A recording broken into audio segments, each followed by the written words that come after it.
Hi student, today we discuss about the remaining point in this type of cell division, that is mitosis. In the last lecture we completed that is 3 point in the mitosis. In this mitosis, what is meant by mitosis? Then we see karyokinesis. In the karyokinesis there are 4 phases. In the last lecture we completed 3 phases, that is first one is the prophase, then second one is the metaphase, then third one is the anaphase, and then last one is the telophase. Today we discuss. तर पहा, ही telophase आहे याच्यामध्ये काय सांगितलंय, म्हणजे आपण कॅरिओकायनोसिस ही मायटोसिसमध्ये पाहतो. म्हणजे एक्झॅक्ट याच्यामध्ये काय होतं, न्यूक्लियसच्या डिव्हिजन होतात. तर मग याच्यामध्ये लास्ट फेज आपण पाहतो टिलोफेज. तर टिलोफेज म्हणजे नेमकं काय, तर पहा, this is the final stage of karyokinesis. ही कॅरिओकायनोसिसची एक सिंपल लास्ट स्टेज आहे, फायनल स्टेज आहे. The chromosome with their centromeres begin to uncoil at the poles. म्हणजे एक्झॅक्टली आपण जे मागच्या स्टेजेस पाहिल्या तिथं कॉइल्ड सारखे होते. कॉइल्ड म्हणजे एकदम गुंडाळ्यासारखे होते, एका ते गुंतल्यासारखे होते, जे मध्ये क्रोमोझोम दिसत आहेत ते. परंतु इथं काय होत आहेत ते, तर पहा, this is the final stage of karyokinesis and chromosome with their centromeres begin to uncoil. ते कसे होतात, अनकॉइल म्हणजे त्यांचं कॉइलिंग हे संपलेलं आहे, ते स्ट्रेट व्हायला लागलेत, अनकॉइल झालेत, त्यांचं गुंडाळ्यासारखं स्ट्रक्चर नाही आहे. म्हणजे this is the final stage of karyokinesis and chromosome with their centromere. त्यांच्याबरोबर जे सेंट्रोमियर आहे ते बिगिन टू अनकॉइल, म्हणजे त्यांची सुरुवात झाली अनकॉइलिंग व्हायला ॲट दी पोल्स. आणि पोल्सवरती जे पोल्स आहेत वरच्या साईडचा आणि खालच्या साईडला, अशा 2 पोलवरती यांचं अनकॉइलिंग स्टार्ट झाले. त्याच्यानंतर थर्ड कॅरेक्टर काय सांगितले पहा, the chromosome lengthen and lose their individuality. म्हणजे जे क्रोमोझोम आहेत हे क्रोमोझोम काय होतात, लेंथन म्हणजे लांबतात, म्हणजे त्यांची जी साईज आहे ही साईज काय होती, इन्क्रीज होती. ते chromosome length and lose their individuality, म्हणजे यांच्यामध्ये काय होतं आहे, स्वतंत्र हे राहतात, हे स्वतंत्र लॉस देअर इंडिव्हिज्युअलिटी म्हणजे exact something difference from their daughter. म्हणजे एक्झॅक्टली लॉस देअर इंडिव्हिज्युअलिटी म्हणजे सेपरेट राहायला लागतात. म्हणजे एक्झॅक्टली याच्यामध्ये काय होतं आहे, एक जण एक्झॅक्टली ते अटॅच होते, आधी इंडिव्हिज्युअल नव्हते, हे सेपरेट व्हायला लागले. लॉस देअर इंडिव्हिज्युअलिटी म्हणजे एक्झॅक्ट ते कमी प्रमाणात काय होत आहेत, सेपरेट होत आहेत. म्हणजे एक्झॅक्टली इथं काय सांगायचं, दी क्रोमोझोम लेंथ, त्यांची लेंथ इन्क्रीज होते, लॉस देअर इंडिव्हिज्युअलिटी. त्याच्यानंतर नेक्स्ट कॅरेक्टर काय सांगितले पहा, टिलोफेजमध्ये द न्यूक्लिओलस रिअपियर्स. न्यूक्लिओलस रिअपियर्स म्हणजे जे न्यूक्लियसमध्ये सेंटर न्यूक्लिओलस असतो रिअपियर होतो, म्हणजे हा पुन्हा तयार होतो. काय होतो, पुन्हा तयार होतो. म्हणजेच nucleolus is reappears and nuclear membrane appear. Nuclear membrane reappear पुन्हा तयार होतं. रिअपियर म्हणजे न्यूक्लिओलस परत तयार होतो आणि न्यूक्लिअर मेम्ब्रेन ॲपियर म्हणजे ॲपियर आणि रिअपियर म्हणजे दोन्हीचं मिनिंग एकच आहे, परत तयार होतो. आणि हा न्यूक्लिअर मेम्ब्रेन सुद्धा काय होतो, परत तयार होतो. म्हणजे न्यूक्लिओलस सुद्धा पुन्हा तयार होतो आणि डायरेक्टली जे आहे न्यूक्लिअर मेम्ब्रेन हे सुद्धा काय होतं, या स्टेजमध्ये तयार होते अराउंड दी क्रोमोझोम. क्रोमोझोमच्या भोवताली आपल्याला दिसतं इथं पहा, जे डॉटेड लाईनने जे न्यूक्लिअर मेम्ब्रेन झाले ते तयार झाले. न्यूक्लिओलस सुद्धा तिथं स्टार्ट झाला आहे तयार व्हायला. त्याच्यानंतर नेक्स्ट काय सांगितलं, स्पिंडल फायबर्स ब्रेकडाऊन. जे स्पिंडल्स आपल्याला इथून पाठीमागच्या ज्या लाईनिंग दिसत होत्या क्रोमोझोम त्यांच्यावरती प्रेझेंट होते अपोजिट पोलला, ते स्पिंडल हे टोटली काय झालेत, ब्रेकडाऊन झालेत. त्याच्यानंतर and get absorb in the cytoplasm, आणि सायटोप्लाझमने ते ॲब्सॉर्ब केले. द 2 डॉटर न्यूक्लिआर फॉर्म, आणि दोन्ही साईडला, एक लेफ्ट साईडला आणि राईट साईडला 2 डॉटर न्यूक्लिआय काय झालेत, फॉर्म झालेत. म्हणजेच एक्झॅक्टली ही लास्ट स्टेज आपण पाहतो कशाची, न्यूली फॉर्म डॉटर न्यूक्लिआय. म्हणजे कंप्लीट जेव्हा कॅरिओकायनोसिस होते, karyokinesis means division of the nucleus into form 2 daughter nuclei. म्हणजे असे 2 डॉटर न्यूक्लिआय काय होतात, फॉर्म होतात. म्हणजे या स्टेजमध्ये आपण काय पाहिलं, ही एक फायनल स्टेज आहे कॅरिओकायनोसिस. याच्यामध्ये जे क्रोमोझोम आहेत हे काय होतात, अनवाइंड होतात, त्याच्याचबरोबर अनकॉइल होतात. म्हणजेच एक्झॅक्टली क्रोमोझोमची लेंथ वाढते, त्यांच्यामध्ये जी इंडिव्हिज्युअलिटी ही काय होते, लॉस होते. त्याच्याचबरोबर न्यूक्लिओलस रिअपियर्स होतात, न्यूक्लिअर मेम्ब्रेन ॲपियर होतं around this chromosome, and spindle fibres also break down and get absorb in the cytoplasm. आता ही आपण जी स्टेज पाहिली ही कशाची पाहिली, कॅरिओकायनोसिस. ही मायटोसिसमध्ये किती 4 स्टेजेसमध्ये पाहिले आपण, प्रोफेज असेल, मेटाफेज असेल, ॲनाफेज आणि telophase. Diagram is very important. Diagram आपण ड्रॉ करायचे आहेत नोटबुकमध्ये. त्याच्यानंतर नेक्स्ट आपल्याला काय पाहिजे आहे, तर मायटोसिसमध्ये जी सायटोकायनोसिस ही स्टेज आहे, सायटोकायनोसिस या स्टेजमध्ये आपण एक्झॅक्टली यामध्ये डायग्रॅम सहित याचं प्लांट सेल, ॲनिमल सेल आणि प्लांट सेलमध्ये सायटोकायनेसिस ही प्रोसेस नेमकी कोणत्या पद्धतीने केली जाते ते पाहणार आहोत. तर पहा, वन बाय वन आपण त्याची कॅरेक्टरिस्टिक्स पाहू.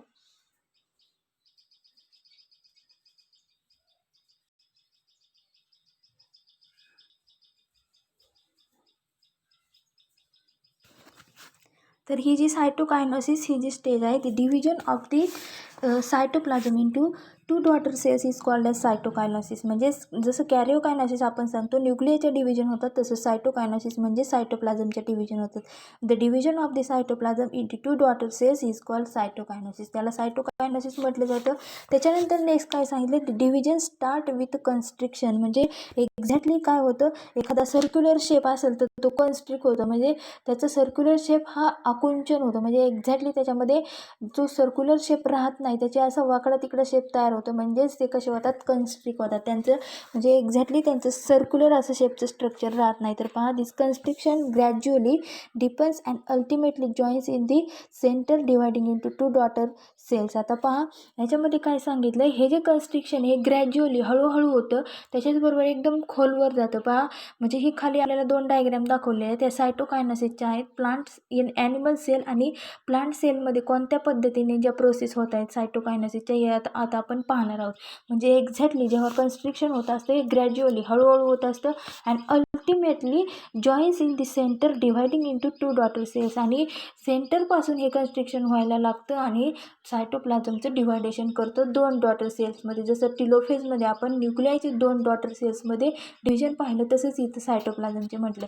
तर पाहू आता ॲनिमल सेलमध्ये कसं होतं. तर पहा, this process of division of a cytoplasm is perpendicular to the spindle. म्हणजे एक्झॅक्टली परपेंडिक्युलर म्हणजे लंब आकार असतात, म्हणजे उभी यांची काय होती, सायटोकायनोसिस ही प्रोसेस होते, सायटोप्लाझमच्या डिव्हिजन होतात. पहा, परपेंडिक्युलर टू द स्पिंडल म्हणजे जिथं स्पिंडल फॉर्म झालेत त्या स्पिंडल फॉर्मच्या म्हणजे कॉन्ट्रॅक्टाईल रिंग्स फिलामेंट इथं दिसत आहेत. पहा, क्लिवेज 4 दिसतोय, म्हणजे त्यांच्यामध्ये एक ब्रेकडाऊन तयार झालं आहे. त्या कुठं झालं आहे, परपेंडिक्युलर टू द स्पिंडल म्हणजे स्पिंडल हे सेंटरला प्रेझेंट असतील आणि वरून त्यांचं काय झालं आहे, लंबाकार किंवा लेंथ त्यांची कशी एकदम उभी अशी त्यांची काय झाली, क्लिवेज झाले. म्हणजे एक्झॅक्टली इथं काय सांगायचं आहे आपल्याला, ही जी प्रोसेस आहे division of the cytoplasm is the perpendicular to the spindle.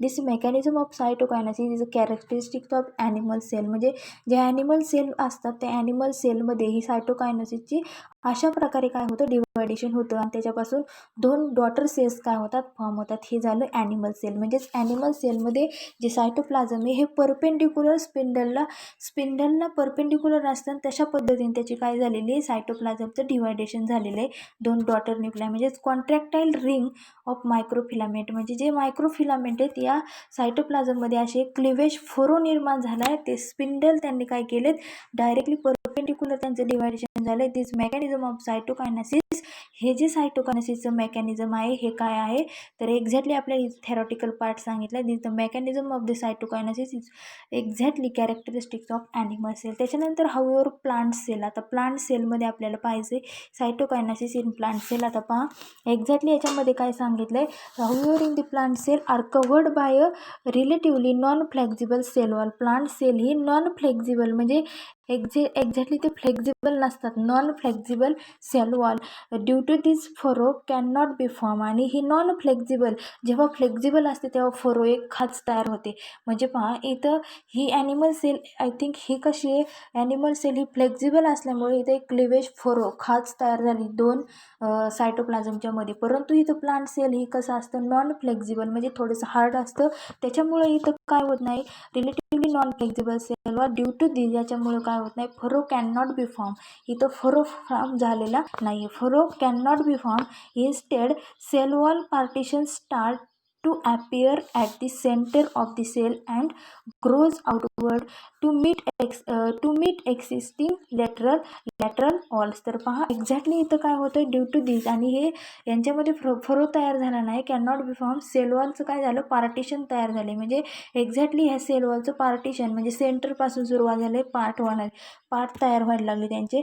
कुठून झाले partition, start to appear at the center of the cell and grows outward to meet the existing lateral walls. आणि आउटवर्ड बाहेर त्यांची काय झाली, growth व्हायला लागली outwards त्याच्यानंतर नेक्स्ट काय होतं, grows outwards existing lateral walls, आणि बाजूच्या वॉल्स ज्या आहेत त्या वॉल्स म्हणजे दिसते का इथं आपल्याला वॉल्स ज्या ऑल ऑफ पॅरेंट सेल दिसत आहेत पहा.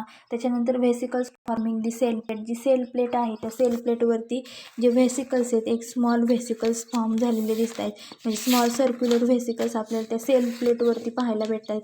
म्हणजे एक्झॅक्टली सेल प्लेट म्हणजे plate develop at the mid point between the two groups of the chromosome in dividing cell and involve in formation of two daughter cell. आणि ही जी cell plate ही cell plate कशासाठी helpful असते, त्या cell वॉलचे कशासाठी तर involve in the formation of two daughter cells तयार करण्यासाठी ही सेल प्लेट तिथं फॉर्म असते. म्हणजेच एक्झॅक्टली प्लांट सेलमध्ये आपल्याला काय सांगितलं आहे, जी plant cell are covered by relatively non flexible cell wall due to this furrow can not be form, then instead the cell wall start to appears, partition कुठून सेंटरपासून स्टार्ट होते and grows outward to meet existing lateral wall. The formation of the new cell wall begin the formation of simple precursor call cell plate, आणि त्याला काय म्हटलं जातं, sale plate. आणि या सेल प्लेटमुळे त्या सेल वॉलचं डिव्हायडेशन दोन डॉटर सेल्समध्ये होत असतं, that represent in the middle lamella.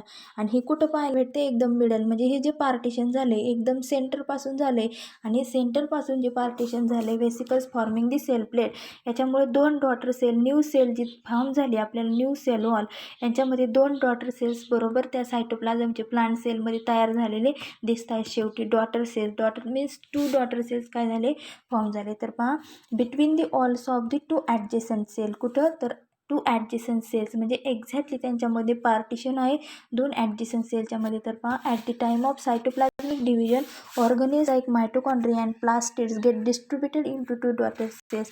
आणि जेव्हा ह्या सायटोप्लाझमच्या डिव्हिजन प्लांट्समध्ये होत असतात तेव्हा काय होते, division of organelles like mitochondria and plastids it get distributed between the two daughter cell. Mitochondria आणि प्लास्टिड हे जे दोन सेल ऑर्गन आहेत हे सुद्धा काय होतात, डिस्ट्रीब्यूट होतात, सेपरेट होतात at the time of cytoplasmic division. जेव्हा सायटोप्लाझमचे डिव्हिजन होत असतात तेव्हा यांचं काय होतं तर डिव्हायडेशन होतं. तर आपण फर्स्ट सेल डिव्हिजनचा टाईप पाहिला तो अमायटोसिस, सेकंड पाहिला तो मायटोसिस. मायटोसिसमध्ये आपण पाहिलं कॅरिओकायनोसिस.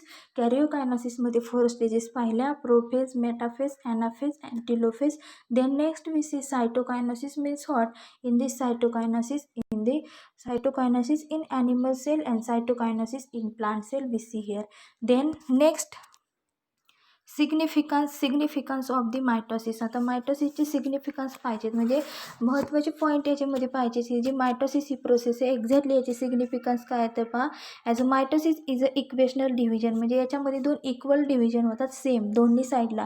The chromosome number is maintain constant, chromosome हे लास्टपर्यंत कॉन्स्टंट राहतात, कमी होत नाहीत आणि जास्तही होत नाहीत. त्याच्यानंतर सेकंड सिग्निफिकन्स काय सांगितलं, it ensures equal distribution of the nuclear and the cytoplasmic content between the daughter cells. म्हणजे याच्यामध्ये एक खात्री असते, मायटोसिस प्रोसेस जेव्हा सेल डिव्हिजन होत असते इट इन्श्युअर यांच्यामध्ये काय होतात तर इक्वल डिस्ट्रीब्युशन होतो of the nuclear and cytoplasmic content between the daughter cell. म्हणजे दोन डॉटर सेल्समध्ये जे न्यूक्लिअर आणि जे सायटोप्लाझमचं कंटेंट आहे यांच्यामध्ये एकदम इक्वल डिस्ट्रीब्युशन होतं.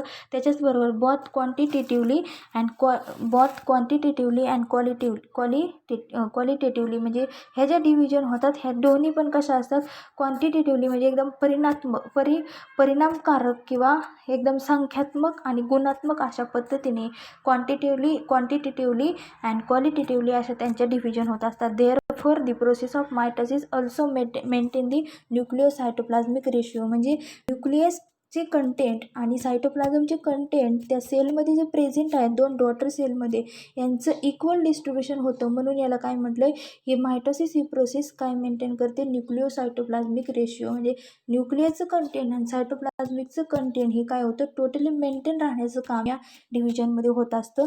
त्याच्यानंतर थर्ड सिग्निफिकन्स काय सांगितलं, the DNA is also equally distributed. ह्या डॉटर सेल्स हे त्या डॉटर सेल्समध्ये जे DNA असतात हे DNA सुद्धा काय होतात इक्वली सेम डिस्ट्रीब्यूट होतात दोन डॉटर सेल्समध्ये. त्याच्याच नंतर ही जी प्रोसेस आहे mitosis it helps in the growth and development of organism. Mitosis he process कशासाठी हेल्पफुल असते, ग्रोथ आणि डेव्हलपमेंट ऑफ ऑर्गॅनिझम म्हणजे सेल डिव्हिजन झालं की त्या ऑर्गॅनिझमची ग्रोथ होते. त्याच्याचबरोबर नेक्स्ट 5th नंबरचं काय कॅरेक्टर सांगितलं आहे पहा. हे जे एक्झॅक्टली ही जी प्रोसेस आहे, old and worn out cells are replace through mitosis. म्हणजे ज्या ओल्ड आहेत किंवा ऑर्न आउट आहेत म्हणजे पूर्णपणे कशा झालेल्या आहेत त्या टाकून दिलेल्या, म्हणजे एक्झॅक्टली कामातून गेलेल्या ज्या सेल्स असतात, ओल्ड सेल असतात, ह्या रिप्लेस केले जातात, पुन्हा नवीन तयार केले जातात थ्रू दी मायटोसिस. कोणाच्या सहाय्याने तर मायटोसिसच्या सहाय्याने. त्याच्याच नंतर नेक्स्ट काय सांगितलं, it helps in asexual reproduction of organism and vegetative propagation in plants. म्हणजे असेक्सुअल रिप्रोडक्शन जे ऑर्गॅनिझम होत असतं without fusion of male and female gamete, त्याला असेक्सुअल रिप्रोडक्शन म्हटलं जातं.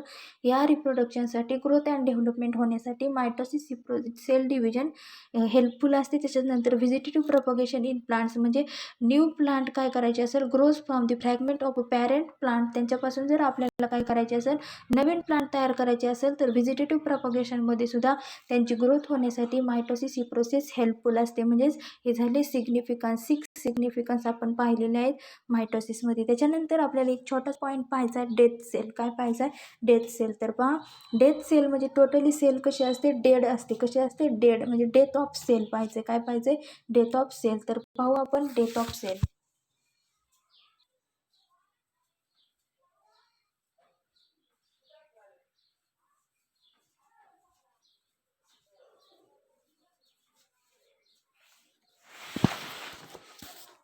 तर जी डेथ ऑफ सेल याच्यामध्ये पहा, you think of it bad for cell is in your body die. म्हणजे आपल्याला यू थिंक म्हणजे आपण विचार केला तर आपल्या बॉडीमधली जी सेल आहेत त्या सेल काय झाल्या, die in your body die. म्हणजे आपण थिंक केलं तर आपल्याला कसं वाटतं, in many cases that is not good for cell die because. आता पहा, नेक्रोसिस म्हणजे आपल्याला पाहायचं आहे. त्याच्यानंतर ॲपोप्टोसिस म्हणजे काय, हे डेथ ऑफ सेलमध्ये पाहायचं. तर पहा, एखादी सेल आपल्या बॉडीमधली डेड झाली तर म्हणजे आपण काय थिंक करू शकतो. त्याच्याचबरोबर many cases is not good for cells die. म्हणजे मेनी केसेसमध्ये जर सेलची डेथ होत असेल, त्या पूर्णपणे ग्रो नसतील होत, डेव्हलप नसेल होत, तर त्याची कारणे काय. तर पहा, नेक्रोसिस म्हणजे आपण पाहू, necrosis is a form of cell injury. म्हणजे नेक्रोसिस म्हणजे नेमकं काय, तर सेलमध्ये इंजुरी, डेड होते किंवा सेलचं नुकसान होतं, which leads to premature death of cell. म्हणजे प्री मॅच्युअर म्हणजे it happening before the normal or expected time. म्हणजे एक्झॅक्टली एखाद्या वेळी काय झालेलं असतं, योग्य वेळी ट्रीटमेंट नाही झाली, प्रीमॅच्युअर डेथ होती सेलची.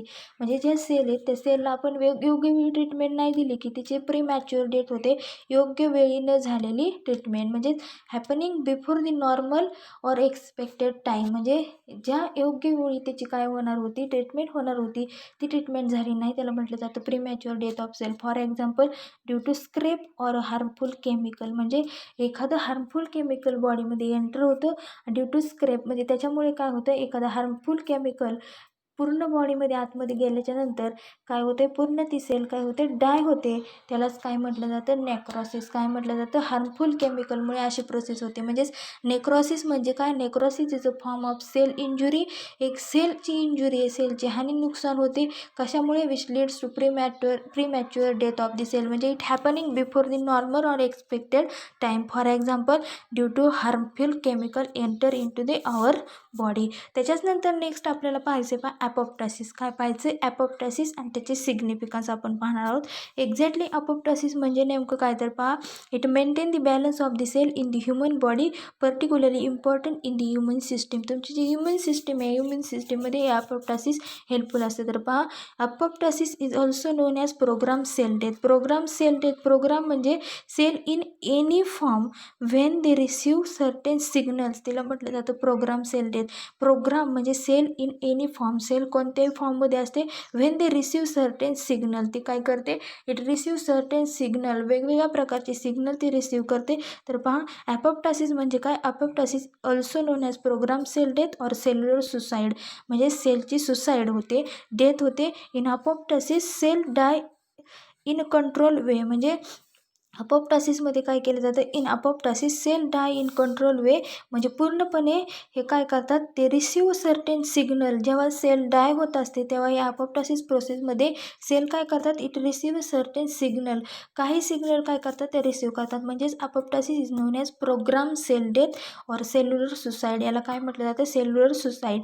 तर पहा, apoptosis cells die in control way म्हणजे ज्या सेल्स डाय होतात ते सेल्सचं प्रमाण कमी करण्याचा एक वे आहे अपोप्टोसिस.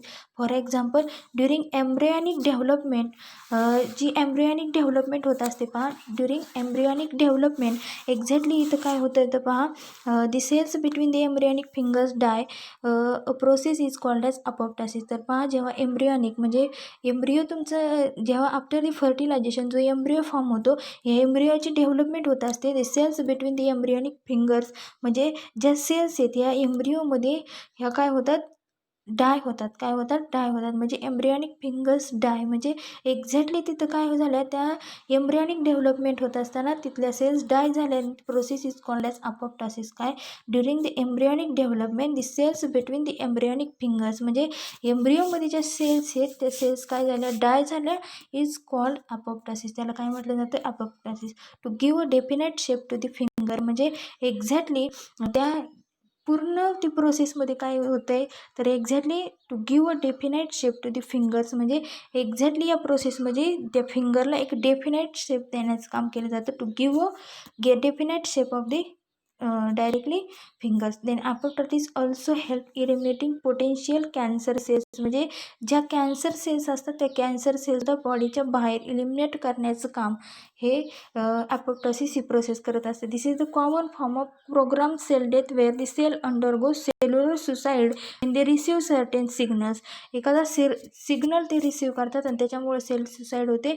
म्हणजे लाईक केमिकल्स असतील वेगवेगळ्या प्रकारचे रिसीव्ह केल्यानंतर सेलची डेथ होते. Apoptosis involves in the cell death but it benefit the organism a whole, for instance by letting fingers develop or by eliminating potential cancer cell. म्हणजे ज्या फिंगर्स डेव्हलप होतात म्हणजे एक्झॅक्टली एम्ब्रियॉनिक फिंगर्स ह्या काय होतात, die होतात. कधी, during embryonic development cell between the embryonic fingers die. त्याच्यामुळे काय होणार, त्या फिंगरची डेव्हलपमेंट होणार नाही. Process called as apoptosis. काय होते, त्याला अपोप्टोसिस म्हटलं जातं. Apoptosis also help in eliminating potential cancer cell. ज्या कॅन्सर सेल आहेत ह्या कॅन्सर सेल इलिमिनेट करण्यासाठी सुद्धा अपोप्टोसिस ही प्रोसेस युजफुल असते. तर पहा एक्झॅक्टली आपण काय पाहिलं, पूर्ण death of cell. Death of cell म्हणजेच एक्झॅक्टली सेलची डेथ कोणत्या पद्धतीने होते त्याच्यामध्ये आपण पाहिलं आहे नेक्रोसिस आणि apoptosis and significance of the apoptosis. So today we completed second type of cell division, that is mitosis. In the mitosis we see karyokinesis and cytokinesis. Then last we see significance of the mitosis and last point we see death of the cell. So today we stop here. Remaining part, that is third number cell division meiosis, we see in next lecture.